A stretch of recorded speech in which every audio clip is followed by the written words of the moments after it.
AzMusic.org. We're sitting here with Jesse Val. Jesse Val, give me your full name. Jesse Val Flores. Flores. Yeah. I remember that. A little Latino in there. A little Latin flavor. A little Latin flavor in there. We like that. How old are you, Jesse Val? Much older than the age I'm given on this planet. Sure. That works for us too. So you just recently had your debut Delta Val show at Pho Cao. Tell us a little bit about it. Oh man, it was like a very emotional roller coaster because it's, you're off the scene for well over a year trying to rediscover who you are and actually what you're trying to give to the people in Phoenix, and so it was very emotional. I could say that it felt way different than anything I've ever done in the past, simply because it's Delta Val for the first time is basically like really just an open doorway into like my soul musically. So you mentioned what you're giving to the people of Phoenix. Most people know you from Cartoon Lion, and from Cartoon Lion, I can say honestly, it was one of my favorite local bands. Thank you. You're welcome. I always thought of you guys as being very Americana rock. Americana rock? Okay. Yeah, I mean, I've always just tried to stick to simple rock and roll. I mean, it's who I am inside, and it's wild. It's not always tuned up. It's just rock and roll. And so, your fans from Cartoon Line, what can they expect now hearing you with Delta Val?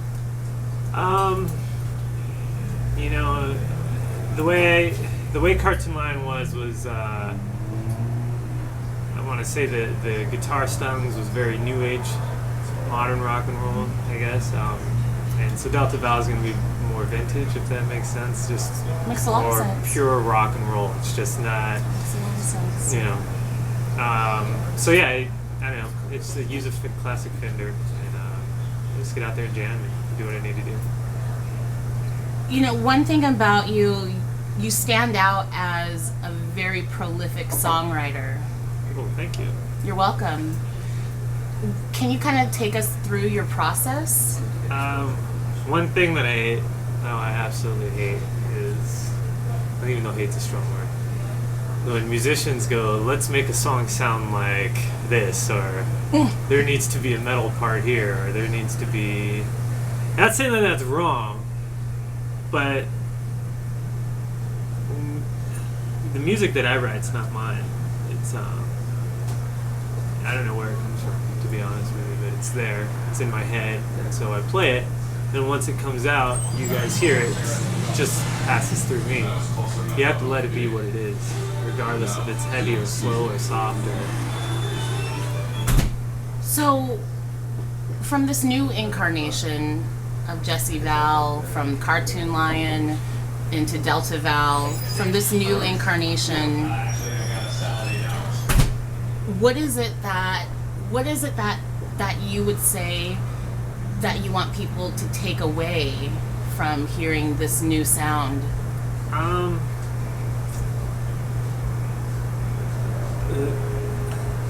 I need people. Well, my goal is to connect with the common person. I can care less about these rich people or these politicians and all that stuff. They're gonna do what they do. But us regular folk, out here, we need a voice. And sometimes the day just sucks, and sometimes you're just tired of grinding on the stone, And so that music, for that 3 minutes, I mean, it could take you somewhere and make you forget about the bills and these right worries, on. We need that. I'm just saying, I'm regular folk, Just a regular rocking guy. I grew up real poor. Tell us a little bit about, because we see you and we see this really great-looking guy who can jam so well and such a great songwriter. Where do you come from? Where was this all birthed? San Diego. I grew up, like I said, really, really poor. And so, you know, and I thought about this too for a while. Like, what is it that's different? And the thing is that growing up, a white kid, and grew up in a predominantly black and Hispanic neighborhood, and so obviously the white kid is not going to get accepted into these groups. So you spend your childhood on the outside looking in to what everybody's going through. And since you can't be a part of it, you have no choice but to watch it happen. And so you realize after a while that these people are no different than rich people or anybody else. It's just the mindset that keeps us poor. You know, it's a mindset that keeps us from doing what we need to do. And sad to say, most of them have no idea that life would be better. You know. So did you come from the El Cajon area? No, National City. National City, okay, Yeah. okay. I want to talk a little bit about your singles that you're working on now. Okay.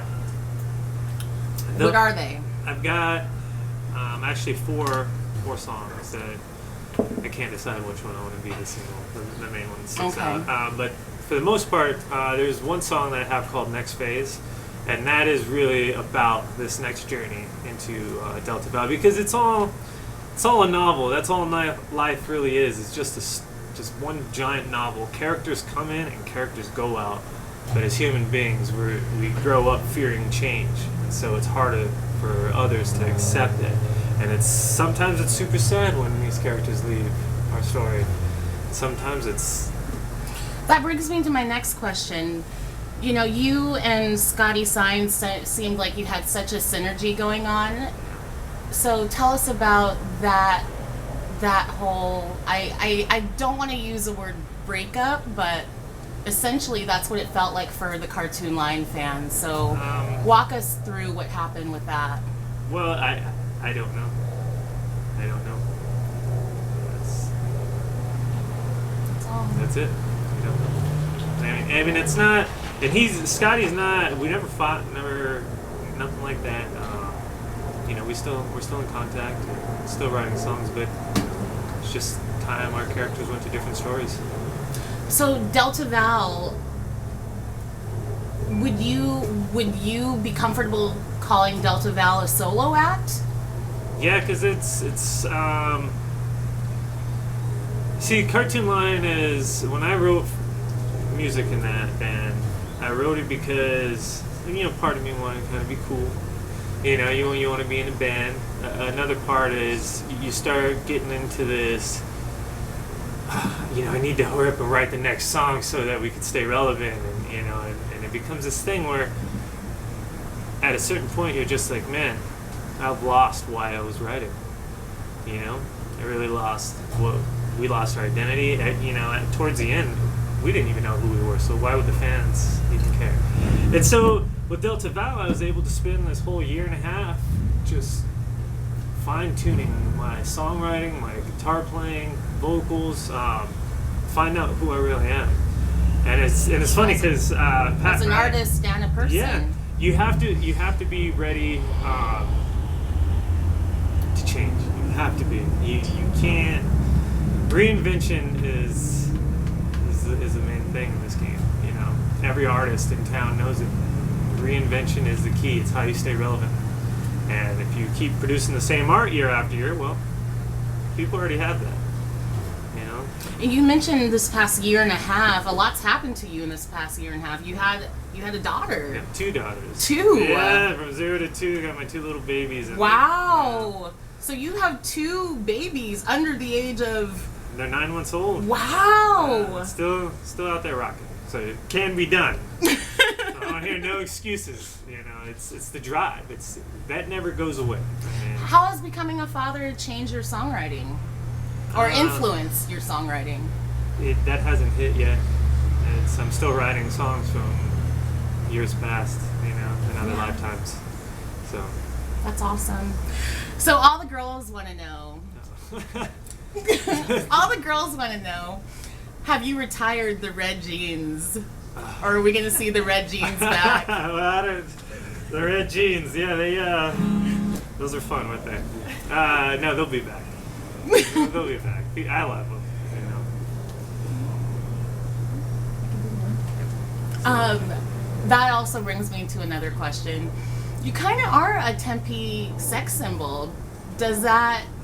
Me? Yeah. Well, Does that? Is that pressure? No, I got a beautiful wife at home, but that doesn't mean that the red pants aren't there for show. You know. And you know, and a lot of rock stars have beautiful wives at home, but you know, it's part of the territory. Well, I just gotta offer up my music, and that's about it. And hopefully somebody up there takes care of me. Yeah, somebody up there.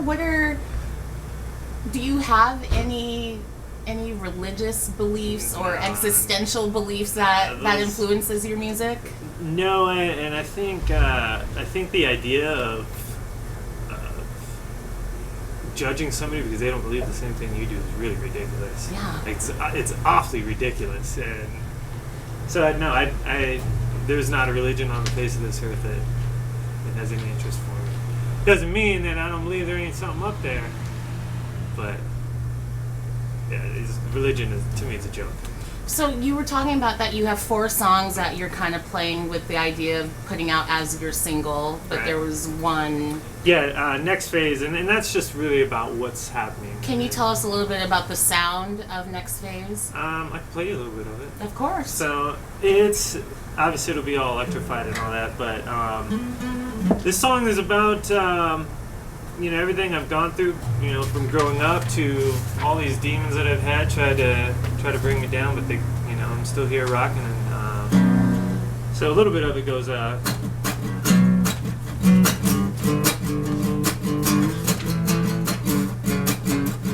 grew up on dreaming gold, baby, I'm gonna reach for red. 'Cause lately I've been feeling like this world is mine.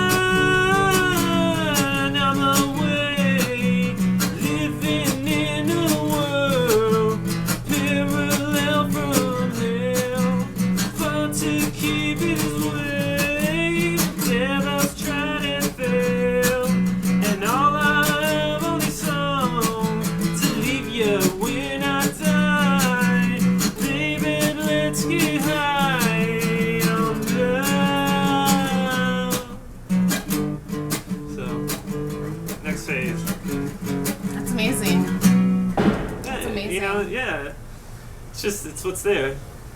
I can tell you that Tempe, Phoenix, Arizona, the world is ready for Jesse Val.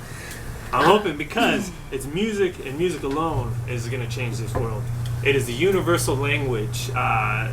Only music has the power to have a kid on the other side of the world sing your lyrics and feel exactly how you feel when that music hits. Only music can do that. And it just breaks my heart to see all these people fighting. And I gotta say this. Can I do an impersonation real quick? Please. Here's my impersonation of all politicians, world leaders, and media. Terror. Terror. It's all terror. Okay? Everything about this planet is terror. When you go outside and you drink milk, there's terror in the milk. There's terror everywhere. It just kills me. It's like, Jesus Christ, like, you talk about love, man. That's what we're doing here. So, I don't know. That's why I don't even have TV at my house. I just can't do it. A lot of us agree with you. And when terror. When you talk about the world, it makes me wonder, do you have any plans for touring? I wish. I dream about it every day. But until that day... But you're open to it. It must be done. It has to be done. It must be done. Well, money would be nice, but people got to know, man. That's the only way.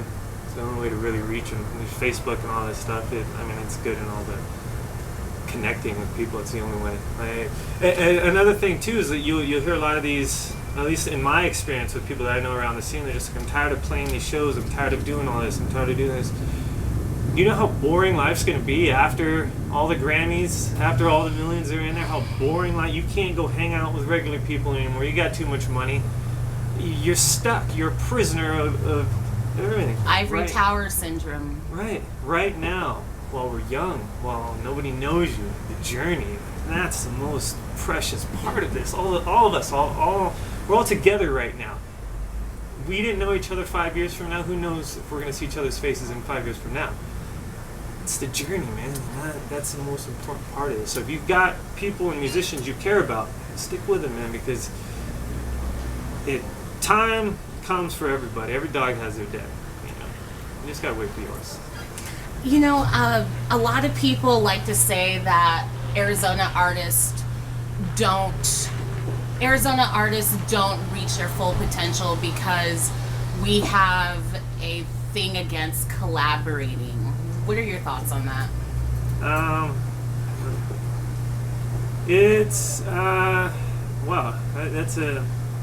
I guess that all depends on who's had the experience of collabing and who hasn't. I mean, really, I've asked a lot of people, like I'm still waiting for Josh Kennedy of the Black Moods to write with me, even though I asked him on Halloween. Yeah, I threw it out there. Sorry, dude, but I had to. On blast, Josh Kennedy. So I'm waiting for him to write with me. But for the most part, I mean, I couldn't find anybody in San Diego to jam with me. That'll tell you something. Really? Yeah. That's surprising. Yeah. And then out here, it's just after Cartoon Line broke up, I asked all the musicians in town. Nobody wanted to jam. So, wow. Yeah. So I was like, all right, well, I'm going to the outside. I asked everybody, and you guys want to be a part of this, man? To me, it's real. And there's a lot of people that support it. Don't get me wrong, but you would think that. No, I get what you're saying, and as a journalist, that really shocks me, knowing your music. Okay. But the scene here in Tempe, would you say that you're a little disillusioned with it? I absolutely love the people here, and so because I couldn't find nobody to jam, that doesn't. People are busy. People got different projects that are going on, and so I just had to, like I said, wait for my day to come. Your voice has a certain cadence about it, and I'm wondering if it's just always been that way, or were you trained? Well, no, like I said, you gotta understand, like, I absolutely had nothing growing up, and so it's so much fun to fight for everything I have now, because now as an adult, it's like, I realized at 18 the difference between living a good life and living a horrible life, and it's all up here.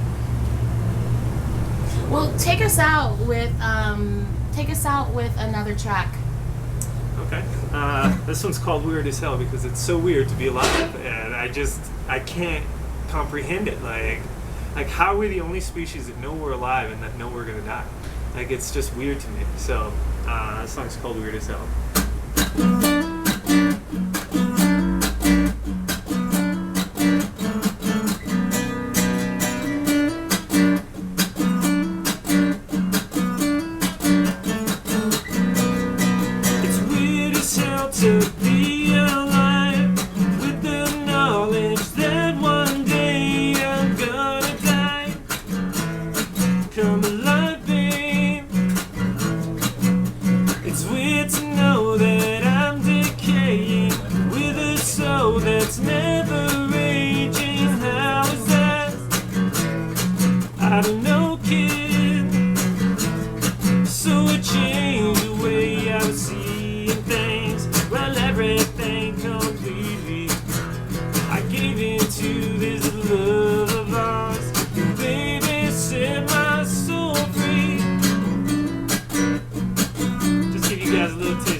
Jesse Val.